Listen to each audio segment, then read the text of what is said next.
Okay sir, आप live start करें।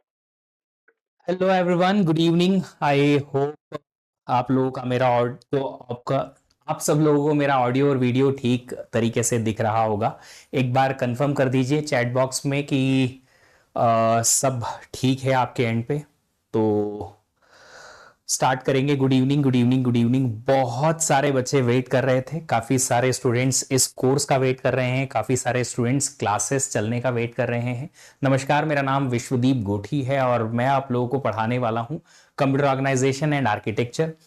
आप लोगों को कोर्स जो है उसमें ऑफ कोर्स लर्निंग तो मिलेगी ही मिलेगी, डीपीपीज, वीकली टेस्ट एटसेट्रा मिलेंगे।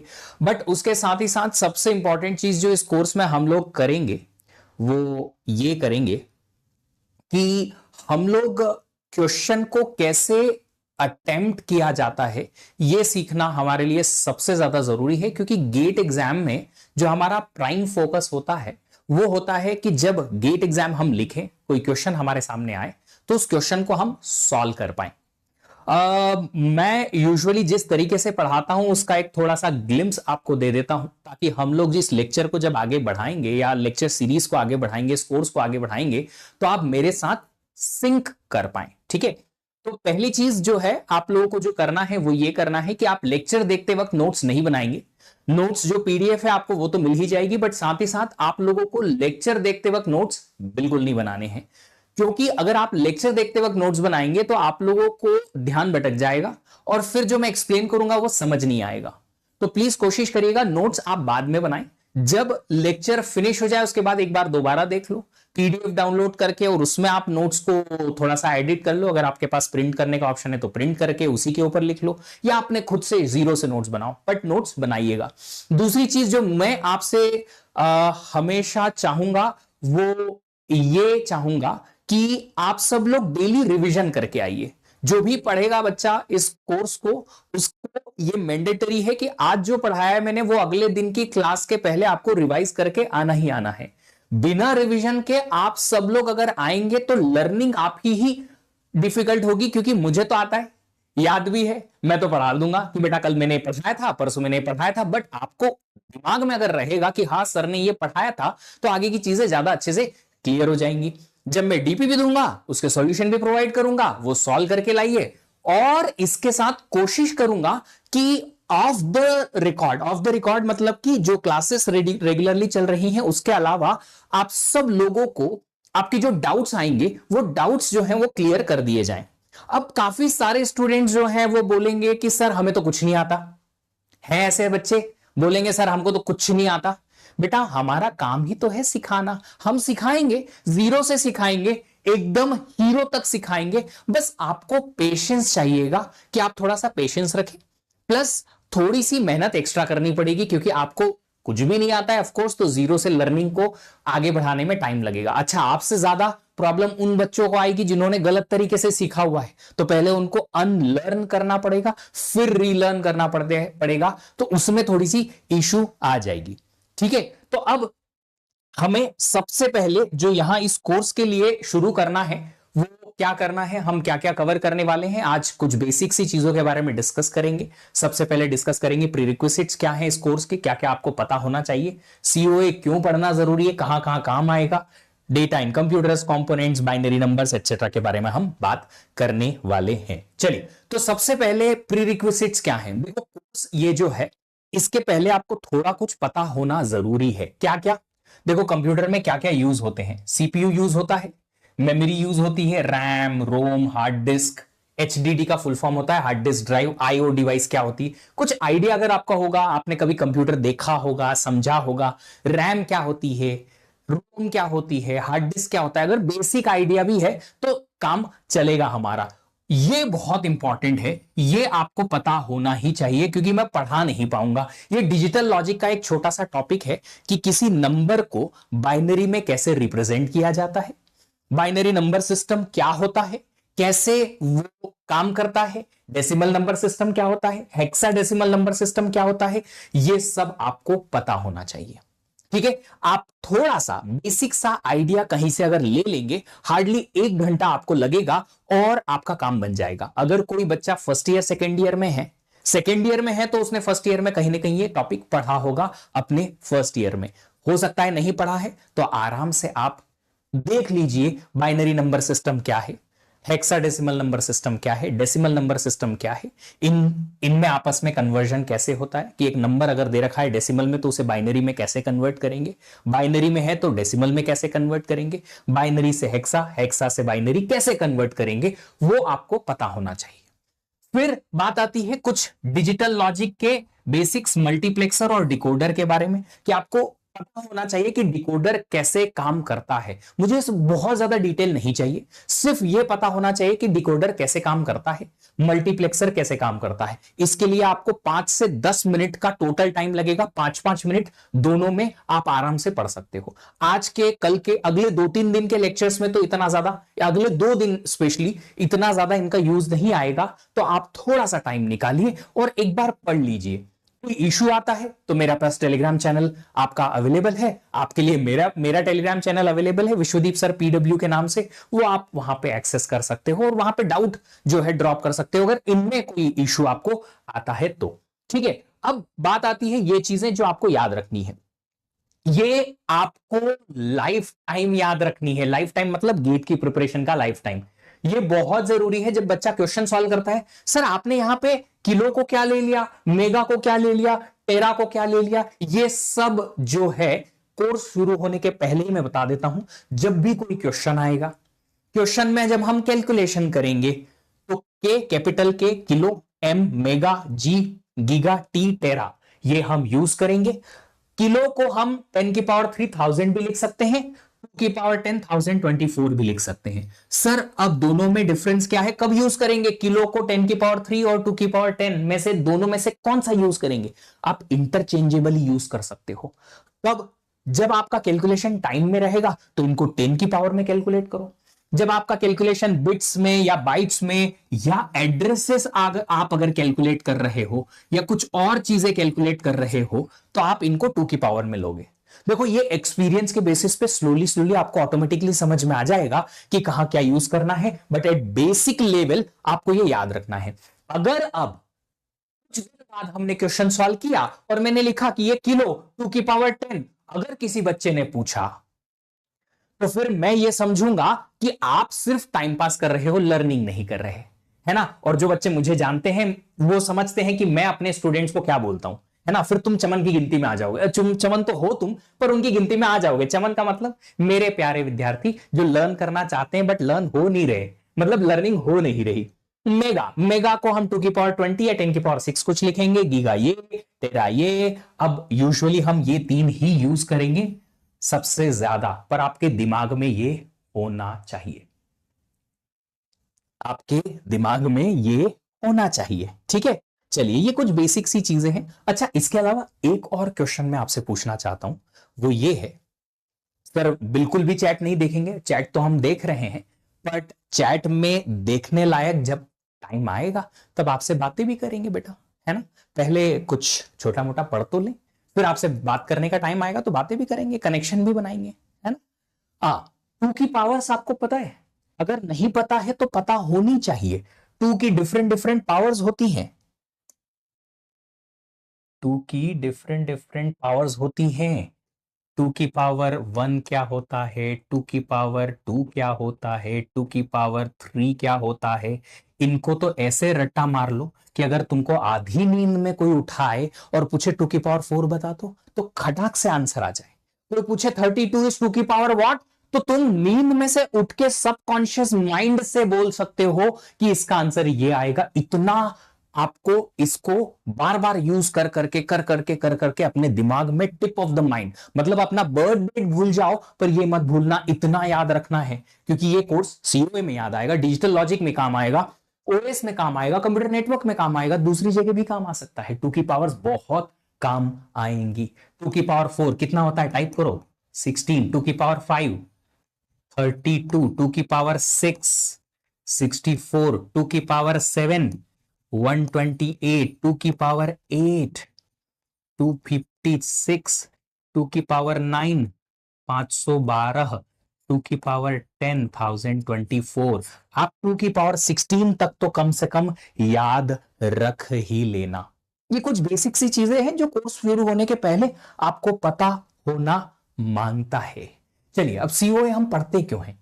एक तो सबसे पहले सर गेट में आ रहा है, सिलेबस में हम पढ़ेंगे तभी तो मार्क्स आएंगे, तभी हम गेट क्रैक करेंगे, तभी हम अपने मन चाहे पीएसयू या फिर आईआईटी आईआईसी में जाएंगे, तभी तो आएगा पैसा ही पैसा सर, करोड़ों की डील है ना?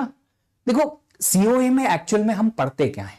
सीओए में हम पढ़ते हैं कि जब आप एक माउस के कहीं पे कर्सर ले जाके क्लिक करते हो ना, तो अंदर होता क्या है? आपके कंप्यूटर सिस्टम के अंदर एक प्रोसेसर लगा है। अब ये प्रोसेसर काम कैसे करता है? रैम बोलते हैं, अरे सर हमारे पास एक नया फोन है, 6 GB की रैम है, 8 GB की रैम है। अरे सर अब तो हम 10 GB का रैम वाला सिस्टम लेके आए हैं एक्सेट्रा। पर ये रैम में एक्चुअल में होता क्या है? क्यों ये रैम इतना जरूरी है कि सर 6 GB के नीचे तो हम बात ही नहीं करते? ना ना ना ना, पापा अगर बोलेंगे 4 GB के रैम वाला सिस्टम लेना, नहीं पापा 6 से तो काम कम ही नहीं होगा। क्यों? हमारी कॉलर हमारी नाक का सवाल है। स्टूडेंट्स मेरे क्लास वाले क्या बोलेंगे? 4 GB का फोन, हमारे पास तो 6 का 8 का है। पर ये करता क्या है, क्यों है?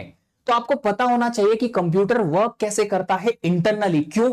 यार तुम कंप्यूटर साइंस के इंजीनियरिंग स्टूडेंट्स हो, इंजीनियर बन जाओगे, और अगर तुमको यही नहीं पता है कि कंप्यूटर सिस्टम काम कैसे करता है, किसी ने पूछ लिया कि डिस्क में से रीड हो रहा है, कोई तो सॉफ्टवेयर कंपनी में तुम चले गए काम करने, और तुमसे किसी ने पूछ लिया कि ये कंप्यूटर की डिस्क पे ये रीड हो रहा है, इस डिस्क को कम से कम रीड करने को बोलो, या ऐसा कुछ कोड लिखो जो कम से कम डिस्क पे जाए ताकि परफॉर्मेंस इंप्रूव हो पाए, और आप सिर घुजा रहे हो।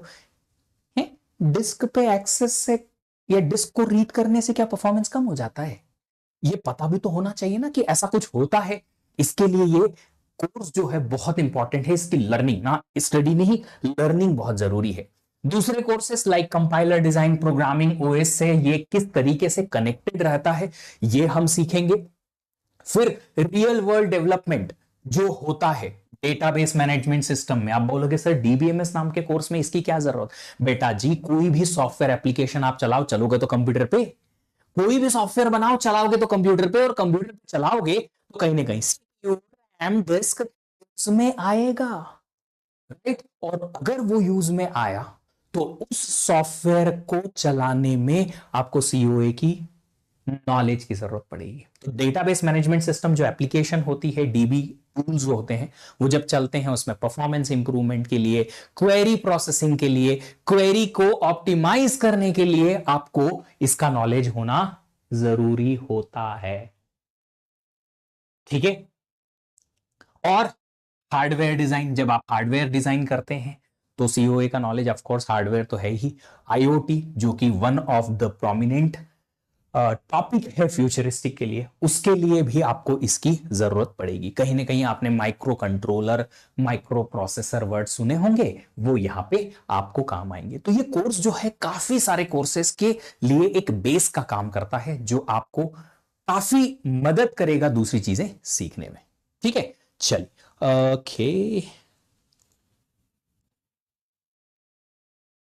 1 सेकेंड, एक मिनट दीजिए मुझे। हाँ जी, आई थिंक अभी थोड़ा बेहतर होगा।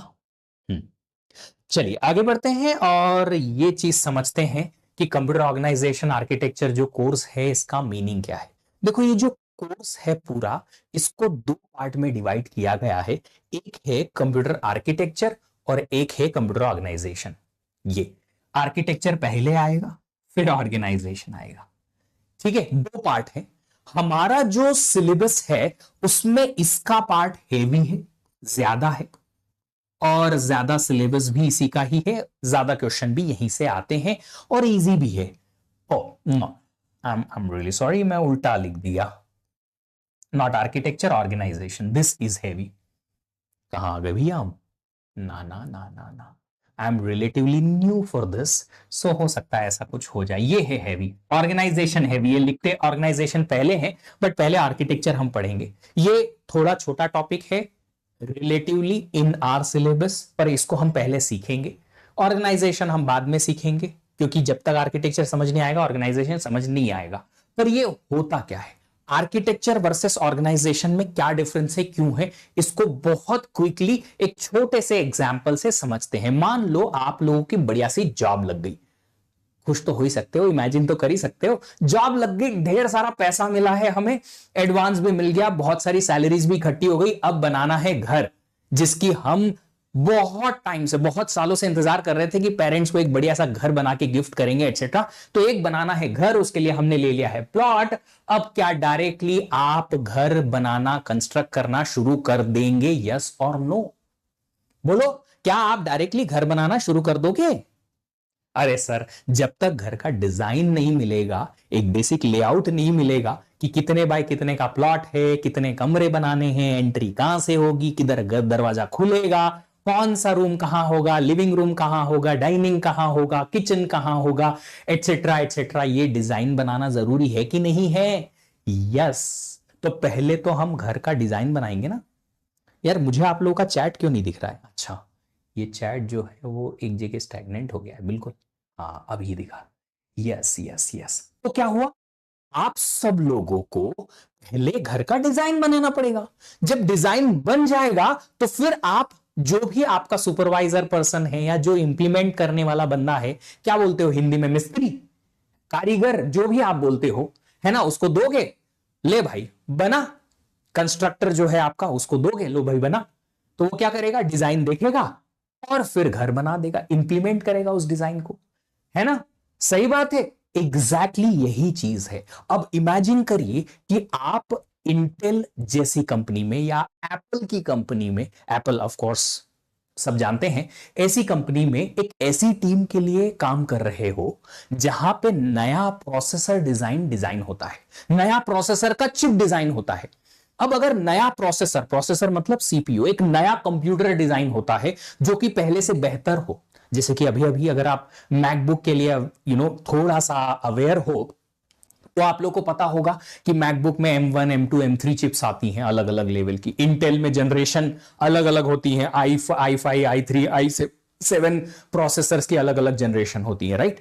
तो एक नया टाइप का आपको कंप्यूटर सिस्टम डिजाइन करना है, तो क्या डायरेक्टली आप बोलोगे लाओ भैया हमें हार्डवेयर दे दो, एक रैम दे दो, इधर से इधर लगा दें, इधर से एक प्रोसेसर दे दो, इधर से कुछ ट्रांजिस्टर्स दे दो और हम डिजाइन कर दें, इनको खाली जोड़ना ही तो है, कनेक्शन ही तो करना है? नहीं, पहले आप थ्योरेटिकली कंप्यूट करोगे या थ्योरेटिकली आर्किटेक्चर बनाओगे उस नए कंप्यूटर सिस्टम का, कि ये कंप्यूटर सिस्टम जो है ऑन पेपर, इंप्लीमेंट कुछ नहीं किया मैंने, ऑन पेपर काम क्या क्या करेगा, कैसे कैसे चलेगा, उसका लेआउट, एक ब्लूप्रिंट बनाओगे। कुछ समझ आ रहा है बात में? यस नो, जल्दी से बताओ, कुछ समझ आ रही है बात? यस और नो?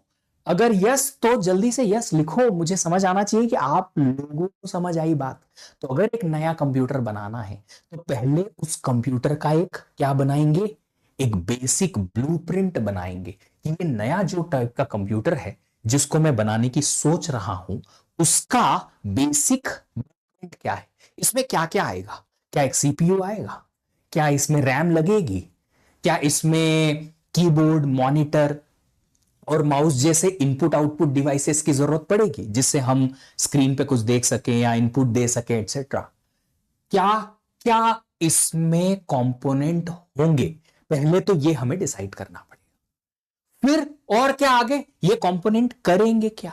जैसे कि घर की डिजाइन के लिए आपने कहा कि हां सर हम घर बनाएंगे, तो घर की डिजाइनिंग में हमने क्या करना है, हमने पहले यहां पे क्या करना है, एक हाउस की डिजाइन के लिए हमें पहले प्लॉट मिला, इस प्लॉट पे हम यहां पे एक एंट्री दे देंगे, पार्किंग की स्पेस हो जाएगी, ये लिविंग रूम हो जाएगा, है ना, यहाँ पे एक डाइनिंग स्पेस हो जाएगी, यहाँ किचन आ जाएगा, एटसेट्रा एटसेट्रा। आप डिजाइन करोगे कहा क्या आएगा, अच्छा ये रूम निकाला, इसका क्या काम है सर?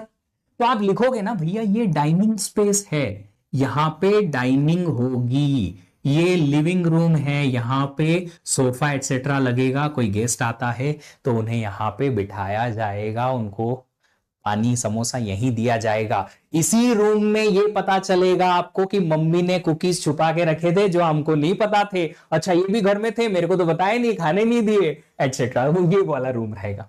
ये रूम जो आपने बनाए हैं उनका क्या क्या काम है ये बताना पड़ेगा। तो सेम चीज जो मैं बता रहा हूं यहां पे कि अगर आपने कंप्यूटर बनाया तो इस कंप्यूटर में क्या क्या होगा। आप बोलोगे सर ये कंपोनेंट है। कंपोनेंट क्या है? CPU, central processing unit. करता क्या है? What it does. क्या करेगा ये? सीपीयू काम क्या करेगा? तो बोलोगे सर ये एडिशन परफॉर्म करेगा, सब्ट्रैक्शन परफॉर्म करेगा, हमारे प्रोग्राम रन करेगा, ये कर देगा, वो कर देगा, वो कर देगा, सारे जो जो काम आप बोलोगे वो सब जो आप डिसाइड करके दोगे वो सब ये करेगा। फिर आपने बोला सर रैम होगा।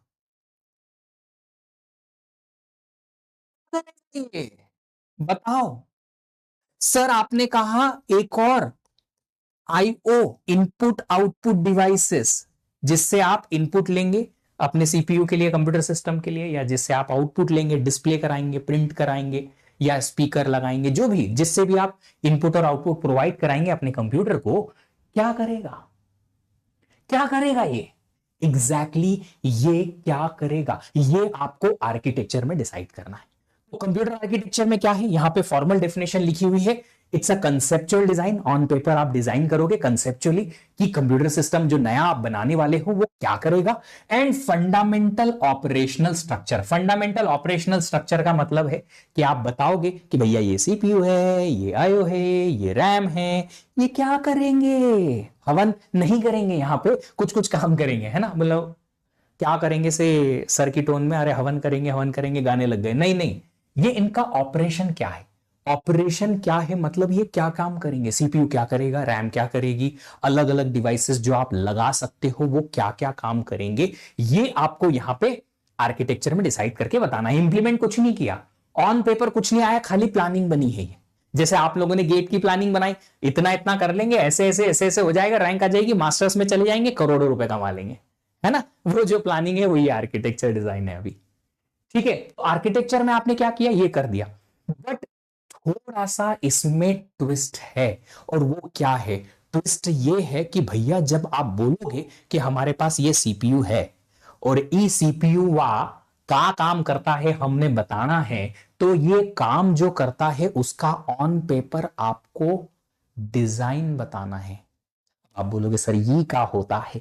अगर बाई चांस, मैं नहीं बोल रहा हूं कि पढ़ना जरूरी भी है, अगर बाई चांस किसी स्टूडेंट ने माइक्रो प्रोसेसर नाम का कोर्स पढ़ा है तो उसमें एक प्रोसेसर या सीपीयू का डिजाइन पढ़ते हो आप।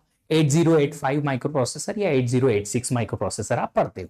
ठीक है, तो अगर आप सब लोग माइक्रो प्रोसेसर जो है पढ़ते हो 8085 और उसका एक ब्लॉक डायग्राम पढ़ते हो, ब्लॉक डायग्राम कभी पढ़े हो बाई चांस तो ठीक है, कुछ ऐसा दिखता है, वो डब्बे के डब्बे बनाए जाते हैं। मैं देखो नहीं पढ़ा है तो कोई तकलीफ नहीं है सच, है ना। अगर पढ़ा है तो थोड़ा इमेजिन हो जाएगा, ऐसे ऐसे बॉक्स रहते हैं, यहाँ पे सीपीयू होता है, सॉरी यहाँ एएलयू होता है, एएलयू होता है, ऐसे कनेक्टेड रहता है, रजिस्टर होते हैं कुछ कुछ, ऐसे आपने कहीं बाई चांस पढ़ा हो, है ना। इमेजिन कर सकते हो। अभी भी प्रॉब्लम आ रही है?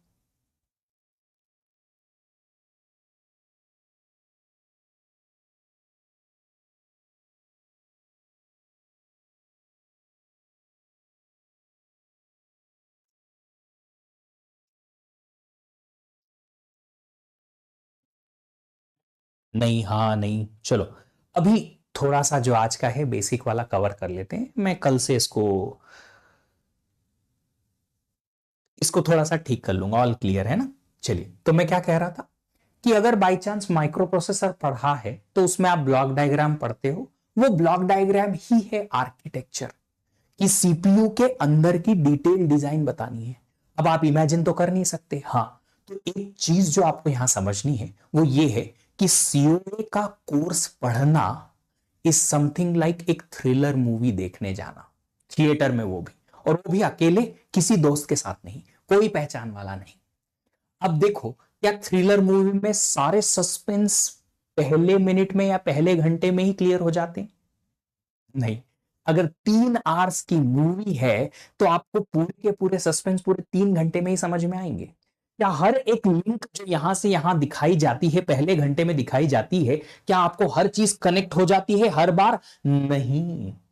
तो फिर पूरी मूवी देखनी पड़ेगी। हाँ, अगर मान लो आपने 1 घंटे की मूवी देखी और 1 घंटे में आपको कुछ कुछ चीजें हैं जो क्लियर नहीं हो पा रही कि यार ये इसका मर्डर किसने किया होगा, ये कहां से आया होगा, ये कैसे चोरी हो गया, एटसेट्रा, इसके पीछे का क्या राज है, तो क्या आप आसपास वालों को फड़काओगे, "ए, रुको रुको रुको, बताओ"? नहीं करते हो ना ऐसा। आप वेट करते हो कि आगे का सीक्वेंस आएगा, जब पूरी मूवी हम देख लेंगे तब जाके चीजें क्लियर हो जाएंगी। एग्जैक्टली सेम चीज है सीओए पढ़ना। आपको फर्स्ट 5-6 लेक्चर्स ऐसे लगेंगे कि डाउट ही डाउट आ रहे हैं, कुछ भी क्लियर नहीं हो रहा है, but once you will come into the flow, काफी सारी चीजें क्लियर हो जाएंगी। तो मैं रिकमेंड करूंगा आप सब लोग स्लोली स्लोली, धीरे धीरे करके आराम से पहले पढ़ लीजिए। जब आप कुछ 10-12-15 लेक्चर्स पढ़ लेंगे, आर्किटेक्चर पूरा पार्ट खत्म कर लेंगे, आपको ये जो डाउट शुरुआत में आए थे वो क्लियर हो जाएंगे।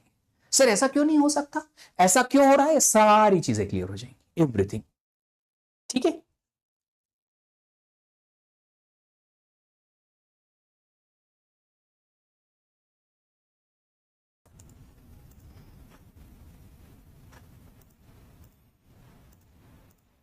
चलिए, ओके, अभी देखिएगा, अगर थोड़ा बेहतर है तो मुझे बताइएगा। ठीक है ना? चलिए, ओके। तो सीपीयू जो है उसका डिजाइन हमें देना है, तो आर्किटेक्चर में जो मेन चीजें हमें यहां पे मिलेंगी वो क्या क्या मिलेंगी? हमें मिलेगा इस कंप्यूटर आर्किटेक्चर में, अच्छा यहां लिखा है, एक तो डिटेल्ड सीपीयू का डिजाइन मिलेगा, ठीक है। फिर इंस्ट्रक्शंस मिलेंगे। क्या होते हैं सर इंस्ट्रक्शंस? हम पढ़ेंगे आगे जाके। अगर कुछ आइडिया है कोर्स का या माइक्रो प्रोसेसर का, तो मैं इतना बोल सकता हूं कि एक सीपीयू में किस किस टाइप के इंस्ट्रक्शन सपोर्ट होते हैं।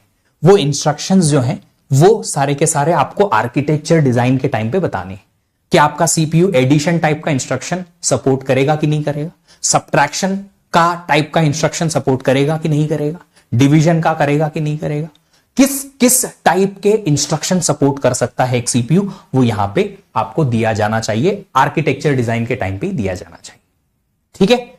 एड्रेसिंग मोड, इसके बारे में आपको अगर कोई आइडिया नहीं है, कोई प्रॉब्लम नहीं है, आप अभी सस्पेंस में रहो, मैं बाद में बताऊंगा कि क्या होता है एड्रेसिंग मोड। तो जितने टाइप के एड्रेसिंग मोड सपोर्टेड हैं वो भी आपको दिया जाना चाहिए। अब जब आप नोट्स बनाएंगे बच्चा लोग, तो आप क्या करेंगे, आप लिख दीजिएगा ये चीज कि type of addressing mode supported to be given along with architecture, ताकि आप बाद में जब एड्रेसिंग मोड पढ़ें वापस से इस कोर्स को रिवाइज करें, पता चल जाए एड्रेसिंग मोड आप यहां से आएगा, है ना? ठीक है। फिर डेटा फॉर्मेट। डेटा फॉर्मेट क्या होता है थोड़ी देर में मैं बताऊंगा कि डेटा फॉर्मेट क्या होता है, क्यों होता है, 5 मिनट में बस। ये सारी चीजें आपको आर्किटेक्चर के टाइम पे दी जानी चाहिए।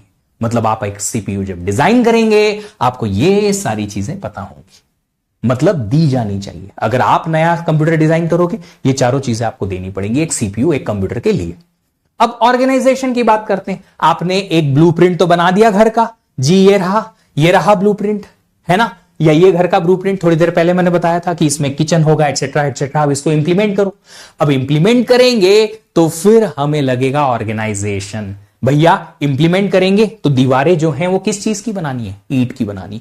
ईंट कौन सी वाली लगेगी, वो जो मिट्टी की बनती है वो या कंक्रीट वाली? आजकल सिटीज में बहुत चलती है। हाँ, बड़ी सिटीज में कंक्रीट की वॉल चल रही है। आप जो वॉल बनाएंगे डायरेक्टली प्रीकास्ट करके लाएंगे या फिर ब्रिक बाय ब्रिक जोड़ जोड़ के बनाएंगे? कैसे बनाएंगे? घर में दरवाजे जो हैं वो लगेंगे, ठीक है, पर वो दरवाजा कौन सी क्वालिटी का होगा, कौन सी कंपनी का होगा, किस तरीके का दिखेगा, ये सारी चीजें जो है इंप्लीमेंटेशन डिटेल है। आपने घर का डिजाइन दे दिया, हो चलेगा आर्किटेक्चर। इस घर को इंप्लीमेंट करने के लिए जब आप इंप्लीमेंटेशन डिटेल जोड़ते हो तो वो आता है ऑर्गेनाइजेशन। मतलब कंप्यूटर डिजाइन तो बोल दिया कि कंप्यूटर का डिजाइन तो करना है, सीपीयू का डिजाइन दे दिया, इंस्ट्रक्शन क्या सपोर्टेड है ऑन पेपर दे दिए, एड्रेसिंग मोड क्या सपोर्टेड है दे दिए, डेटा फॉर्मेट बता दिया। अब इसको इंप्लीमेंट भी करो, बनाओ। तो जब इंप्लीमेंट करेंगे तो इसमें जुड़ जाएगा क्या, इसके लिए काम आएगा organization. So organization is nothing but, what should I write here,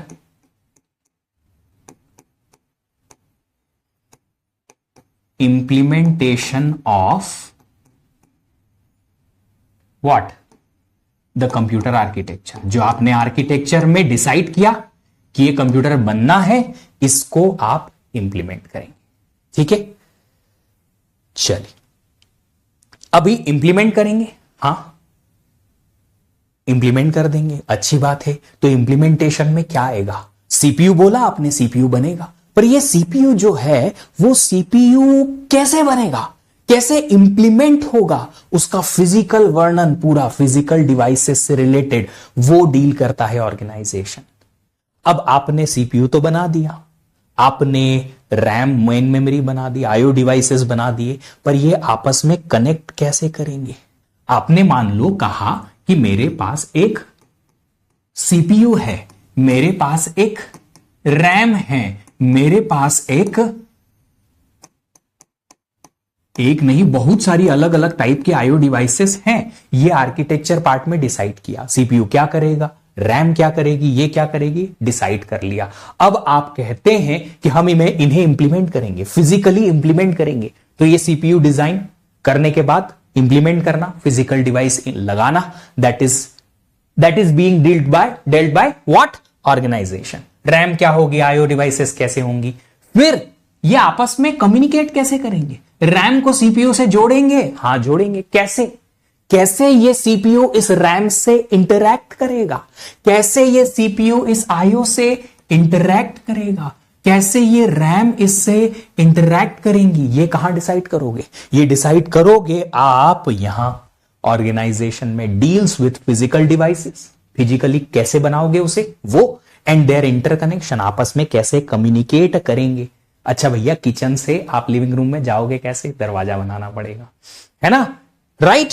तो ये सारी चीजें कैसे आप बताएंगे, कहां बताएंगे आप, इंटरकनेक्शन आप बताएंगे ऑर्गेनाइजेशन में. इंप्लीमेंट करते टाइम बनाएंगे. फिर एक बहुत बड़ा पार्ट ऑर्गेनाइजेशन का ये है, क्या आपने बोल तो दिया कि सीपीयू इस रैम को एक्सेस करेगा, इस सीपीयू रैम को टच करने जाएगा, कम्युनिकेट करने जाएगा, बट इसका परफॉर्मेंस इंप्रूव चाहिए मेरे को. यहां से यहां अगर कम्युनिकेशन हो रहा है, इसका परफॉर्मेंस बढ़ाओ.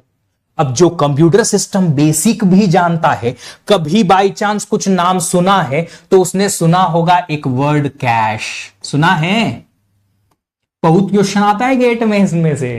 हां, तो भैया यह आप समझ सकते हो कि आपको परफॉर्मेंस भी इंप्रूव कराना है.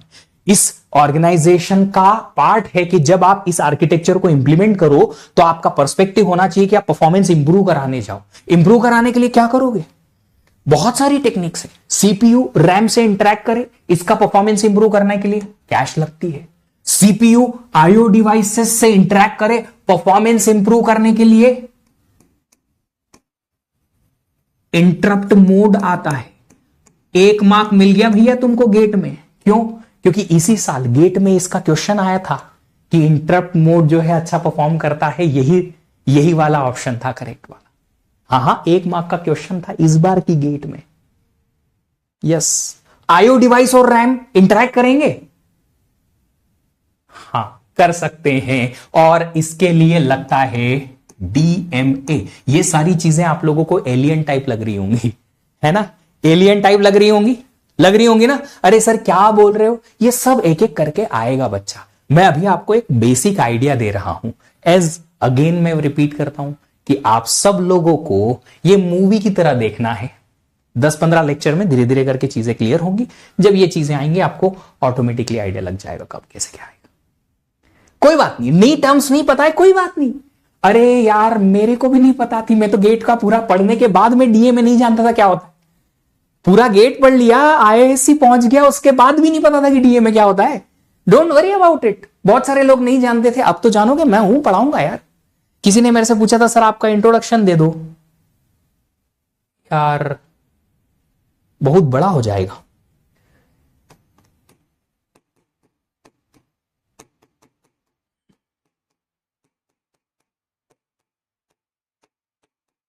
ये कुछ रैंक है मेरी गेट में कंप्यूटर साइंस में. मैं मास्टर्स करने गया था आईआईएससी बैंगलोर, और उसके बाद फिर से मास्टर्स करने गया था मैं बिट्स पिलानी में। क्यों? क्योंकि मैं लर्न करना चाहता था डेटा साइंस को। तो एक और मास्टर्स मैंने यहां से किया, एमटेक, जो कि इन डेटा साइंस है।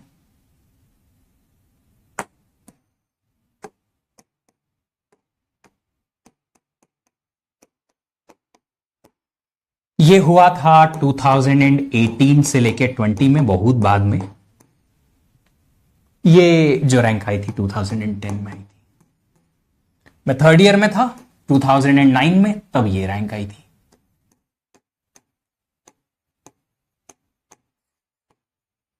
टीचिंग की बात करें तो गेट टीचिंग में कर रहा हूं 2011 से, जब से मैं अपने कॉलेज में मास्टर्स में था। और रही बात इंजीनियर्स को पढ़ाने की, तो मैं पढ़ा रहा हूं 2007 से ट्यूशंस।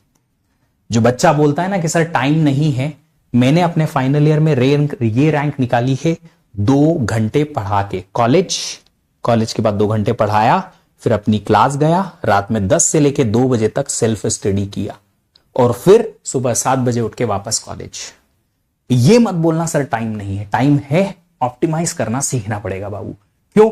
करियर बनाना है, करियर बहुत इंपॉर्टेंट है। हम बात करेंगे करियर से रिलेटेड बहुत सारी दूसरी चीजों के बारे में, अभी कोर्स के बारे में पढ़ते हैं। तो अभी हमने क्या कहा कि सर आर्किटेक्चर बेसिक डिजाइन है, उसके बाद ऑर्गेनाइजेशन, उसका इंप्लीमेंटेशन है। ऑर्गेनाइजेशन में हमारे पास क्या क्या आएगा? आईओ ऑर्गेनाइजेशन आएगा, मेमोरी ऑर्गेनाइजेशन आएगा, परफॉर्मेंस इंप्रूव करना है कैसे, ये सब आएगा। ठीक है, अब बात करें इस कोर्स के स्ट्रक्चर की कि हम इस कोर्स को कैसे पढ़ेंगे। तो हमारा जो कोर्स का सिलेबस होगा, उसके टॉपिक कुछ इस तरीके से होंगे। सबसे पहले हम पढ़ेंगे बेसिक्स, जो आजकल 2-3 दिन में कवर हो जाएंगे। फिर हम जाएंगे आर्किटेक्चर के एक पार्ट इंस्ट्रक्शन चैप्टर पे, जो थोड़ी देर पहले मैंने बताया, और उसी में हम एड्रेसिंग मोड पढ़ेंगे।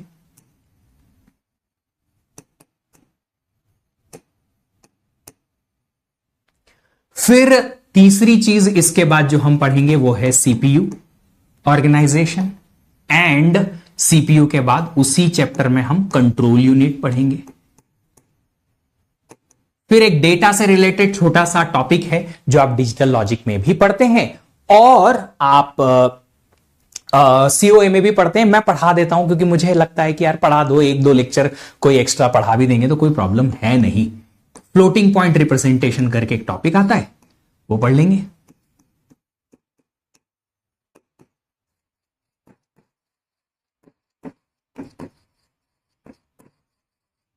यहां तक आपका पूरा आर्किटेक्चर खत्म हो जाएगा। फिर आएगा ऑर्गेनाइजेशन। ऑर्गेनाइजेशन में हमारे पास सबसे पहले आएगा इनपुट आउटपुट डिवाइसेस का ऑर्गेनाइजेशन।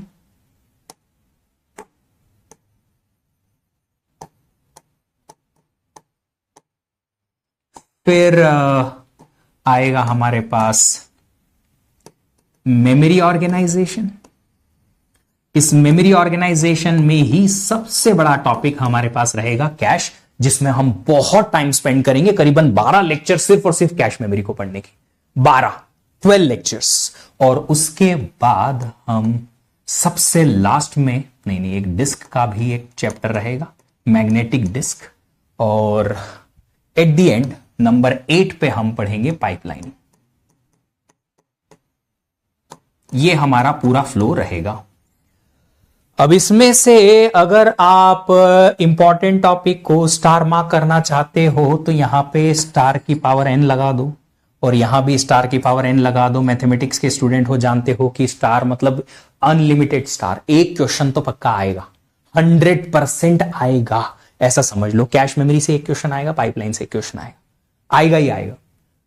रेयरली ऐसा हुआ होगा कि एक किसी एग्जाम में नहीं आए।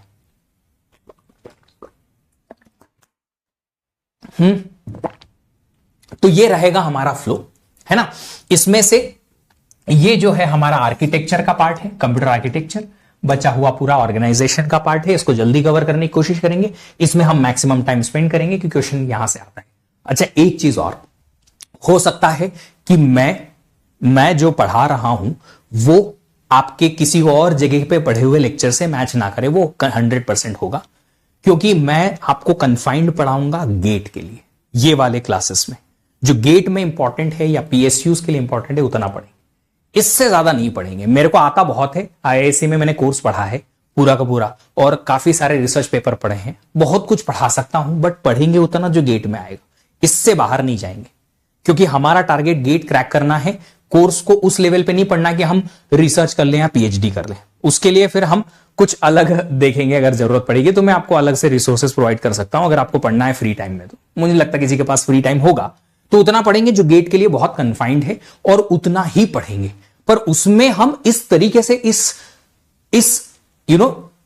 तरीके से पढ़ेंगे कि आपको एक्चुअल में गेट के क्वेश्चन बनने लगे। ये मेरा टारगेट रहेगा, ठीक है। चलिए अभी बात करते हैं डेटा। अभी थोड़ी देर पहले किसी ने बोला था कि सर ये तो आपने पढ़ाया नहीं, क्या होता है डेटा फॉर्मेट। मैंने कहा था ना डेटा फॉर्मेट क्या होता है, बताऊंगा। आपका जो सीपीयू है वो सीपीयू डेटा को प्रोसेस करता है, आपके प्रोग्राम रन करता है, कुछ भी करता है। अगर बाय चांस आपको ये पता है, 99% मैं श्योर हूं कि सबको पता होगा, पर फिर मैं बता देता हूं कि आपका जो सीपीयू, आपका प्रोसेसर जो काम करता है वो काम करता है बाइनरी डेटा पे। कोई भी डेटा आप टाइप करो वो बाइनरी में कन्वर्ट होकर सीपीयू तक पहुंचता है। बाइनरी का मतलब 0 और 1 की बिट के फॉर्मेट में होता है, ऐसा ही होता है। मान लो मैंने इंटीजर 10 टाइप किया, तो ये इंटीजर 10 बाइनरी में किस फॉर्मेट में कन्वर्ट होगा। मान लो मैंने कैरेक्टर टाइप किया V, ये कैरेक्टर V बाइनरी में किस फॉर्मेट में कन्वर्ट होगा ताकि आपके सीपीयू को समझ में आए। That is what data format है। सर इसकी क्या जरूरत है? इसकी जरूरत इसलिए है क्योंकि एक सीपीयू में आप जब आर्किटेक्चर डिजाइन करेंगे तो उस टाइम पे बताना पड़ेगा कि इस सीपीयू में एक पॉजिटिव या नेगेटिव इंटीजर आएगा, जिसका साइन अगर होगा, एक इंटीजर वैल्यू आएगी अगर इस सीपीयू में प्रोसेस होने, जिसका साइन है प्लस या माइनस, तो उसको किस फॉर्मेट में हमें लाना है सीपीयू तक, यह डिफाइन करना जरूरी है। अगर कोई कैरेक्टर टाइप होके आया सीपीयू तक प्रोसेस होने के लिए, तो इस सीपीयू में प्रोसेसिंग के लिए उस कैरेक्टर को बाइनरी में किस फॉर्मेट में लाना है सीपीयू तक। क्यों? क्योंकि सीपीयू तो वही फॉर्मेट समझता है जो आपने आर्किटेक्चर में डिसाइड किया। अब मान लो आपने कीबोर्ड से कुछ टाइप किया और उसका फॉर्मेट सीपीयू तक वैसा नहीं पहुंचा जो सीपीयू समझता है, तो क्या तुमको वो आउटपुट मिलेगा जो तुम्हें चाहिए? नहीं मिलेगा। तो फिर बीच में कोई इंटरमीडिएट होगा जो कन्वर्ट कराएगा, बट ये सीपीयू का एक स्पेसिफिक फॉर्मेट होगा। वो आपको कब बताना पड़ेगा? जब आप सिस्टम का आर्किटेक्चर डिजाइन करने जाओगे। समझ पा रहे हो? जिसने डिजिटल लॉजिक पढ़ा है ना, वो थोड़ा और शायद इसको कनेक्ट कर पाए कि एक इंटीजर जो पॉजिटिव नेगेटिव दोनों टाइप का होता है, उसको रिप्रेजेंट करने के 3 तरीके होते हैं। एक होता है साइंड मैग्नीट्यूड, एक होता है 1's कॉम्प्लीमेंट, एक होता है 2's कॉम्प्लीमेंट। अब इन 3 में से मेरा सीपीयू का आर्किटेक्चर कौन सा वाला फॉर्मेट समझता है, यह आपको आर्किटेक्चर लेवल पे बताना पड़ेगा। तो जब भी कभी एक इंटीजर आएगा सीपीयू में प्रोसेस होने, addition, subtraction, multiplication, division etcetera, कुछ भी काम करने के लिए, हिंदी में बोले तो जोड़, घटाव, गुणा, भाग करवाने के लिए, तो उसको उस फॉर्मेट में ही लाना पड़ेगा जिसमें सीपीयू समझता है। That is what the data format. ठीक है, तो मैं यहां पे डेटा फॉर्मेट की डेफिनेशन लिख देता हूं। What is the data format?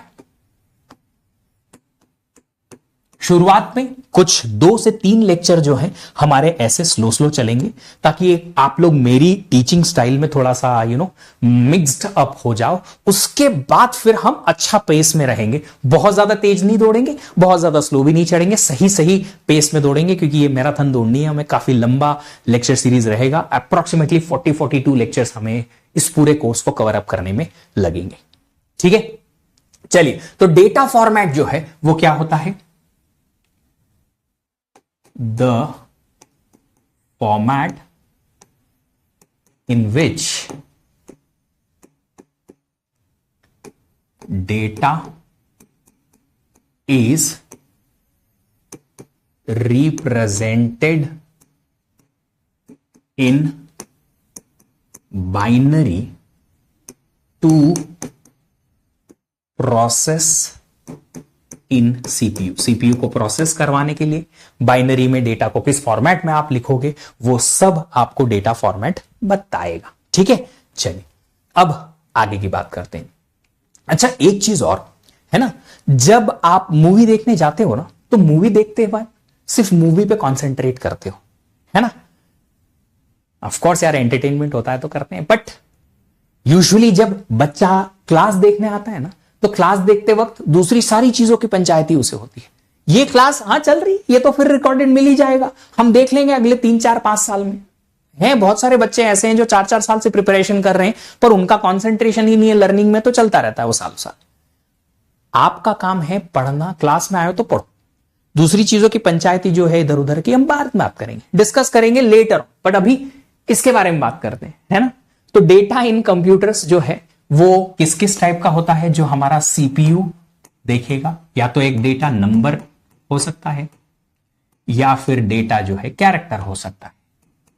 अगर ये नंबर है तो ये नंबर को रिप्रेजेंट करने के लिए बहुत सारे डिफरेंट टाइप्स होते हैं। एक होता है फिक्स्ड पॉइंट रिप्रेजेंटेशन, दूसरा होता है फ्लोटिंग पॉइंट रिप्रेजेंटेशन। किसी डेटा को कैसे रिप्रेजेंट आप कराएंगे उसमें। अब फिक्स्ड पॉइंट रिप्रेजेंटेशन में भी आपके पास जो आएगा वो आएगा कि क्या ये जो फिक्स्ड पॉइंट रिप्रेजेंटेशन में डेटा आया है वो उसका साइन है कि नहीं है। Is it an unsigned number और it's a signed number. Unsigned को बाइनरी में कैसे रिप्रेजेंट करते हैं, साइंड को बाइनरी में कैसे रिप्रेजेंट करते हैं। साइंड के लिए 3 फॉर्मेट होते हैं, एक होता है one's complement representation of numbers, दूसरा होता है टूस कॉम्प्लीमेंट, तीसरा होता है साइन मैग्नीट्यूड।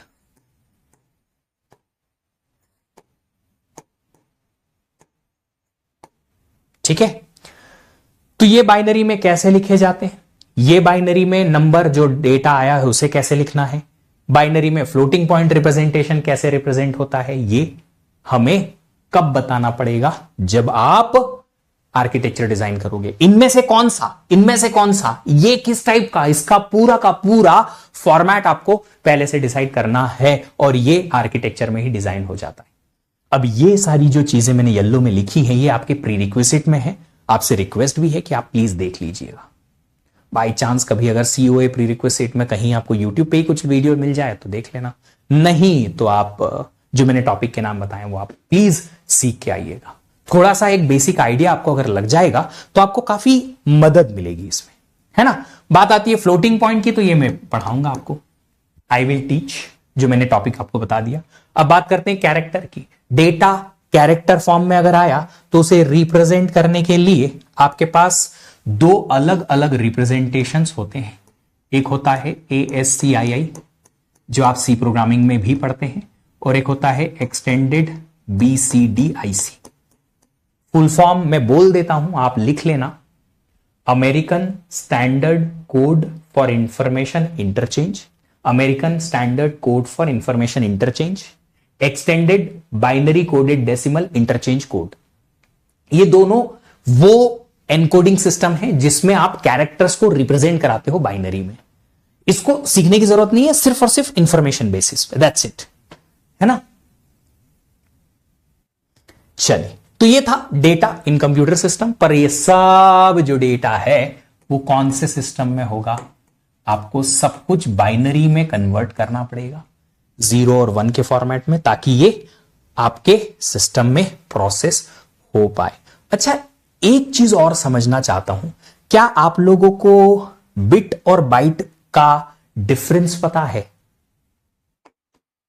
बिट का मतलब होता है ईदर 0 और 1, एक सिंगल बिट। बाइट क्या होती है पता है ना, ये बहुत बेसिक सी चीजें हैं, बहुत सारे लोगों को पता होगा। बाइट क्या होता है, क्या होता है, कलेक्शन ऑफ 8 बिट्स, 8 बिट का कॉम्बिनेशन एक बाइट बनाता है। चलो इतना तो आपको पता है, बट एक चीज और, जब आप क्वेश्चन सॉल्व करोगे ना, स्पेशली मेरे क्वेश्चन सॉल्व करोगे तो मैं बहुत घुमाता हूं क्वेश्चंस में। बिट को जब आप रिप्रेजेंट करते हो क्वेश्चंस में, कहीं पे लिखा होगा तो वो स्मॉल बी में लिखा होगा, और बाइट जब लिखा होगा तो वो कैपिटल बी में लिखा होगा। तो जहां भी कहीं पे आपको स्मॉल बी दिख जाए समझ लीजिएगा कि वो बिट है, कैपिटल बी दिख जाए तो वो बाइट है।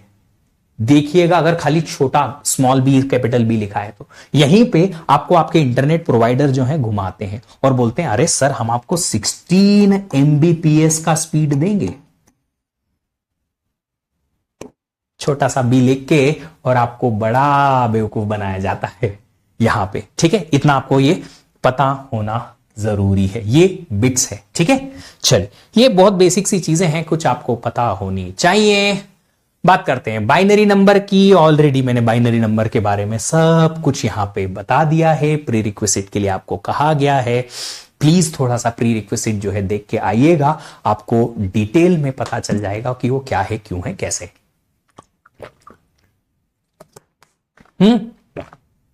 जैसे कि अगर नंबर 5 है तो उसे बाइनरी में कैसे लिखते हैं, 101।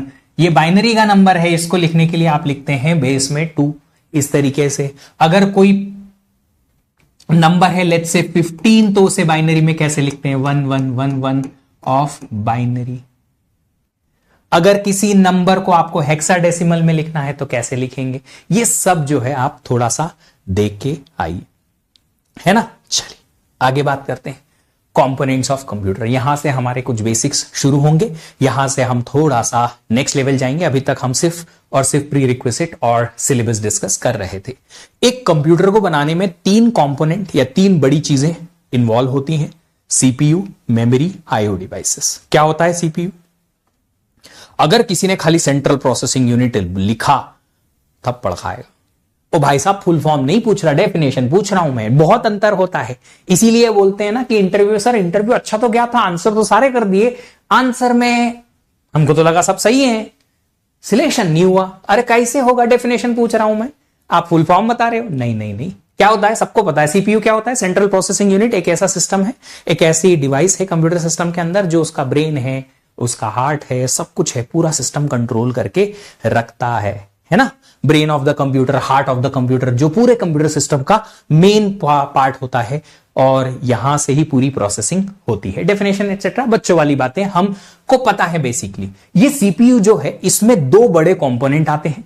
कौन कौन से 2 बड़े कंपोनेंट आते हैं? इसमें आता है एक सीयू, फुल फॉर्म है इसका कंट्रोल यूनिट, और दूसरा आता है आलू, ALU, एरिथमेटिक लॉजिक यूनिट।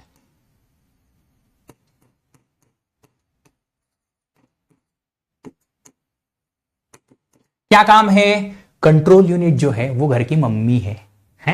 हां, यहीं से पूरा का पूरा कंप्यूटर सिस्टम कंट्रोल होता है, सारे सिग्नल यहीं से जाते हैं। इस मेमोरी को, आईओ डिवाइस को, इनफैक्ट इस आलू को भी कौन चलाता है? चलाता है। जैसे मम्मी नहीं बोलती है चलो तुम ये काम करो, चलो तुम ये काम करो, चलो तुम ये काम करो, पापा को भी बोलती हैं कि चलो आप जाओ मार्केट से ये सब्जियां लेके आओ, है ना, बोलती है ना, सारे के सारे। तो ये सेम चीज, control unit of the computer system क्या काम करता है? कंट्रोल करता है किसको? पूरे हार्डवेयर को, कंप्यूटर सिस्टम से जो कनेक्टेड है उसको। मतलब किस डिवाइस को कब क्या करना है कौन बताएगा? कंट्रोल यूनिट बताएगी। कैसे बताएगी? सिग्नल भेज भेज के। कौन से, कैसे सिग्नल? चलो ऐसे वाले नहीं, ऐसे सिग्नल तो हम भेजते हैं, ह्यूमन भेजते हैं। यहां सिग्नल्स जो हैं वो कनेक्शंस के थ्रू जाते हैं, वायर्ड कनेक्शन होते हैं, वायरलेस नहीं होता। कंप्यूटर सिस्टम के एक कंप्यूटर के अंदर वायरलेस नाम की कोई चीज नहीं है, सारे वायर्ड ही हैं।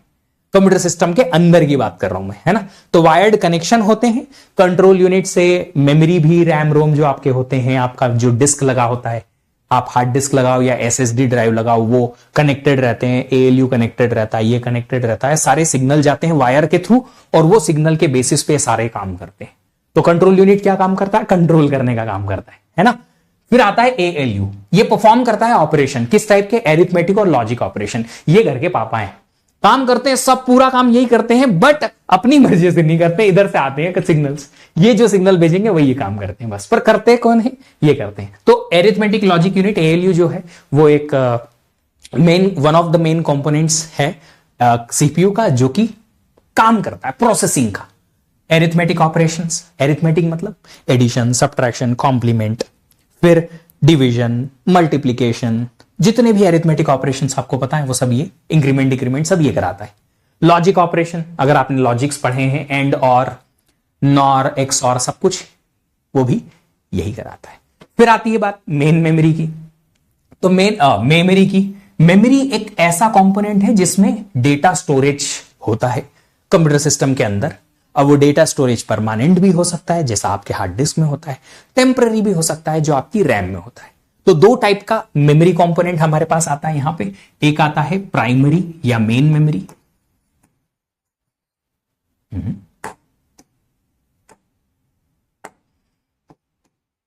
प्राइमरी या मेन मेमोरी, दूसरा आता है सेकेंडरी मेमोरी। प्राइमरी मेमोरी में क्या क्या आ जाते हैं, या मेन मेमोरी या प्राइमरी मेमोरी में हमारे पास आ जाते हैं रैम, हमारे पास आ जाता है रोम, और सेकेंडरी मेमोरी में हमारे पास क्या आता है, सेकेंडरी मेमोरी में हमारे पास आता है जो हमारे पास डिस्क है, वो हार्ड डिस्क भी आ सकती है, आप एसएसडी ड्राइव भी लगा सकते हैं। आईओ डिवाइसेस क्या होती हैं, इनपुट आउटपुट डिवाइसेस होती हैं। दो कैटेगरी में इनको आप डिवाइड कर सकते हो। बेसिक सी चीज है इनपुट डिवाइसेस, वो जो कंप्यूटर सिस्टम को इनपुट देने के काम आए। फिर आता है आउटपुट डिवाइसेस, जो कंप्यूटर सिस्टम से आउटपुट लेने के काम आए। जल्दी से दो चार इनपुट डिवाइसेस के नाम तो गिनाओ मुझे। इनपुट डिवाइसेस कौन सी हैं सर? कीबोर्ड है जिससे हम इनपुट दे सकते हैं कंप्यूटर को, बिल्कुल। माउस है, स्क्रीन से अगर टच स्क्रीन चलता है तो वो है। फिर स्टाइलस है, फिर स्कैनर्स आ सकते हैं अलग अलग टाइप के, माइक्रोफोन आ सकता है, कैमरा आ सकता है, ये सब इनपुट डिवाइसेस होती हैं।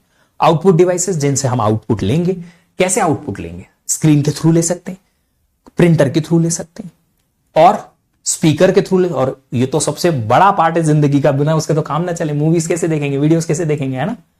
तो स्पीकर है, आउटपुट डिवाइसेस में आ जाते हैं। चलिए, अब इन तीनों कंपोनेंट के अलावा और दो ऐसे बेसिक कंपोनेंट हैं जो हमें पता होने चाहिए। क्यों पता होने चाहिए? हम पढ़ रहे हैं ना सीओए कंप्यूटर कैसे काम करता है, तो और थोड़ा सा डीप में समझेंगे कि ये दो कंपोनेंट क्या है। एक तो है सिस्टम बसेस और दूसरा है सीपीयू रजिस्टर्स। डिटेल में पढ़ेंगे इनको। पहले बात करते हैं सिस्टम बसेस के बारे में। क्या होती है सिस्टम बस? सबसे पहले बस के पहले काम करता हूं मैं, एक डेफिनेशन यहां लिख देता हूं, फिर जीरो से इसको एक्सप्लेन करता हूं। तो सिस्टम बस is nothing but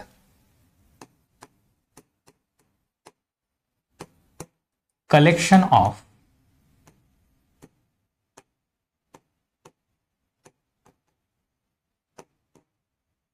communication lines to connect CPU with other component।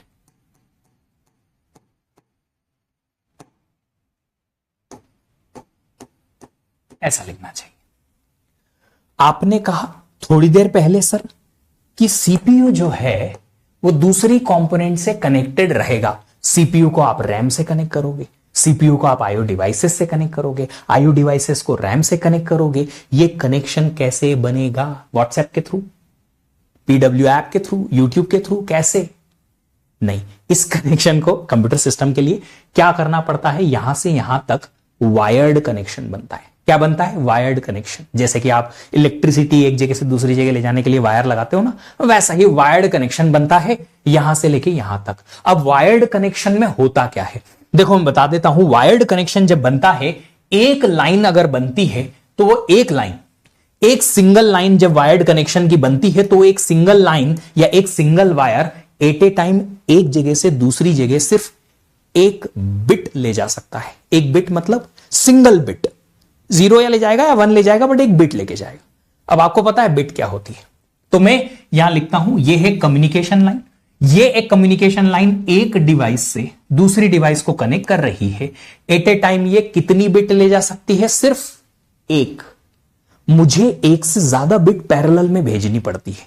ये मेरी रिक्वायरमेंट है यार, मेरे को एक एक बिट भेजूंगा, सालों लग जाएंगे कम्युनिकेशन में, मेरे पास इतना पेशेंस थोड़े ही है, और आज तो और भी नहीं है ना।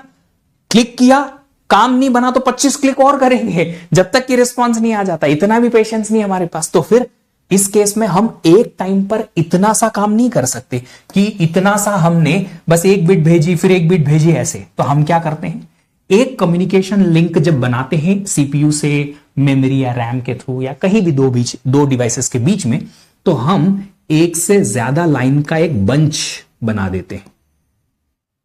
कितनी लाइन दिख रही है तुम लोग को, बिना चश्मे के दिखता है? बताओ बताओ बताओ, कितनी लाइन दिख रही है? 4 लाइन दिख रही है। ये 4 लाइन का कनेक्शन जो है या कलेक्शन जो है, इसको बोलते हैं बस। कौन सी बस? अरे तुम्हारी सिटी बस नहीं है ये, है ना, इंटरसिटी बस भी नहीं है, ये कंप्यूटर सिस्टम के अंदर की बस है। ये सिस्टम बस है, कंप्यूटर सिस्टम के अंदर एक डिवाइस से दूसरी डिवाइस को कनेक्ट करने के लिए हमने वायर बिछाए, वायर लगाए। ये वायर जो है, इस पर्टिकुलर वायर में एक लाइन या एक सिंगल लाइन नहीं है, एक कलेक्शन ऑफ वायर है। कलेक्शन ऑफ वायर को हमने बोला बस। इस बस में कितनी लाइंस हैं? 4 लाइंस हैं। तो 4 अगर लाइंस हैं तो इसका मतलब अगर यहां से यहां मुझे डेटा भेजना है तो कितनी बिट यहां से यहां आ सकती है? ओहो, आंसर भी दिख रहा है, 4 लाइन। 4 बिट यहां से यहां या यहां से यहां भेजी जा सकती है 4 लाइन के थ्रू पैरेलली, है ना। 4 बिट एट ए टाइम भेजा जा सकता है। तो 4 लाइंस बस में है। 4 लाइंस का मतलब है 4 बिट्स कैन बी ट्रांसमिटेड। एक जगह से दूसरी जगह पे ट्रांसमिट हो सकती है। कितनी? 4 bit at a time. At a time means parallelly, है ना।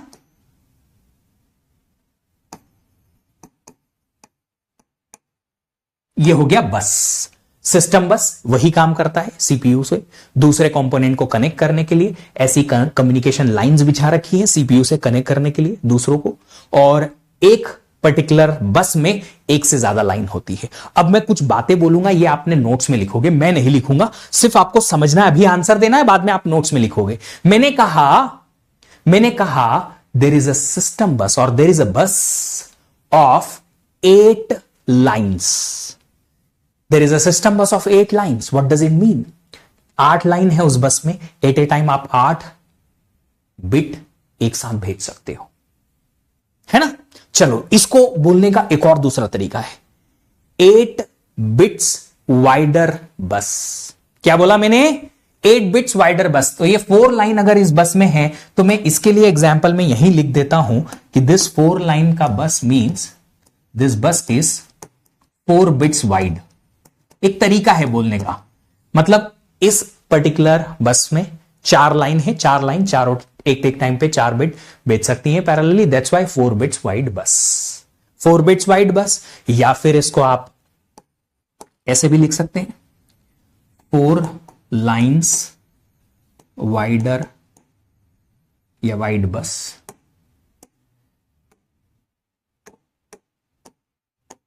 ऐसे भी लिखा जा सकता है। अब ये छोटी छोटी टर्म्स है ना, क्वेश्चन में आती है, सर ये 4 बिट वाइड बस का मतलब ही समझ में नहीं आया हमें। आएगा छोटी छोटी चीजें क्वेश्चन में ऐसे कंपोनेंट बन के बूंद बूंद से घड़ा भरेंगे हम। समझ में आया बस का मतलब क्या है? जल्दी से यस नो बताओ।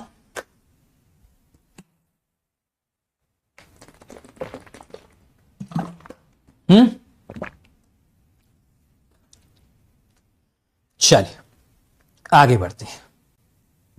अब ये जो सिस्टम बस है सीपीयू से दूसरे कंपोनेंट को कनेक्ट करने के लिए, इनको हमने 3 कैटेगरीज में डिवाइड किया है। कैटेगरी किस टाइप की? कि इस पर्टिकुलर एक बस में क्या चीज फ्लो होगी, क्या चीज जाएगी, ये वाली बस किसको कहां से लेके जाएगी। देखो, अगर कोई बस सिर्फ और सिर्फ स्कूल के बच्चों को उनके घर से स्कूल लेके जाती है तो हम उसको नाम दे देते हैं कि भैया ये स्कूल बस है, इसमें सिर्फ स्कूल के ही बच्चे ट्रैवल करते हैं, स्टाफ और स्कूल के ही लोग ट्रैवल करते हैं अपने घर से लेके स्कूल तक। नाम दिया है स्कूल बस, मतलब वो स्कूल के लिए ही डेडिकेटेड है। स्टाफ बस आती है एक कंपनी की, ऑरेकल की स्टाफ बस, गूगल की स्टाफ बस। मतलब क्या है? इस गूगल का स्टाफ बस नाम दे रखा है उस बस को, इसका मतलब है कि वो सिर्फ स्टाफ लोगों को, स्टाफ मेंबर्स को ही लेके जाएगी अपने घर से लेके ऑफिस या ऑफिस से घर। तो ऐसे ही कंप्यूटर सिस्टम में बस को नाम दे रखा है ऑन द बेसिस कि ये किसको कहां से कहां लेके जाएगी। तो 3 टाइप की बसेस होती हैं बेस्ड ऑन कि ये सिस्टम बस या एक टाइप की बस क्या कैरी करती है, क्या डेटा या ये क्या कंटेंट कहां से कहां लेके जाती है, उसके बेसिस पे 3 नाम है, address bus, data bus, control bus. Address bus क्या लेके जाएगी? सिर्फ एड्रेस लेके जाएगी। डेटा बस डेटा लेके जाएगी। कंट्रोल बस कंट्रोल करेगी, कंट्रोल उदय कंट्रोल नहीं, कंट्रोल सिग्नल्स लेके जाएगी। तो बस में जो लाइंस होंगी, एड्रेस बस की लाइंस एड्रेस लेके जाएंगी, डेटा बस डेटा लेके जाएगी, इसकी लाइन सारी डेटा को ट्रांसमिट कराने के काम आएगी, और कंट्रोल बस जो है उसकी लाइंस कंट्रोल सिग्नल यहां से वहां ले जाने के काम आएगी। होप आपको ये चीजें समझ में आ रही होंगी।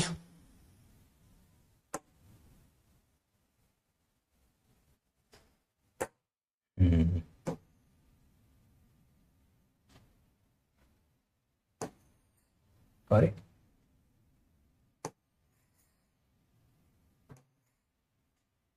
आई don't think so I will be able to use it. छोड़ो छोड़ो, इसको नॉर्मली बना लेते हैं। तो हमारे पास ये एक सीपीयू है, इसको हमने कनेक्ट करना चाहा,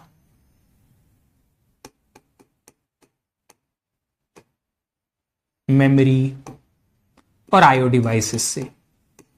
अभी मैं सिर्फ और सिर्फ एक पिक्टोरियल रिप्रेजेंटेशन दे रहा हूं बसेस का, एक्चुअल ऑर्गेनाइजेशन या एक्चुअल आर्किटेक्चरल डिजाइन नहीं बता रहा कि किस तरीके से सीपीयू इनसे कनेक्ट होगा, एक्चुअल में किस टाइप की बसेस एक्सेट्रा, वो बाद में बात करेंगे। अभी एक बेसिक सा आइडिया मैं देना चाहता हूं कि सीपीयू और मेमोरी आईओ के बीच में जो बसेस होती हैं 3 टाइप की होती हैं। एड्रेस बस होती है, डेटा बस होती है, कंट्रोल बस होती है।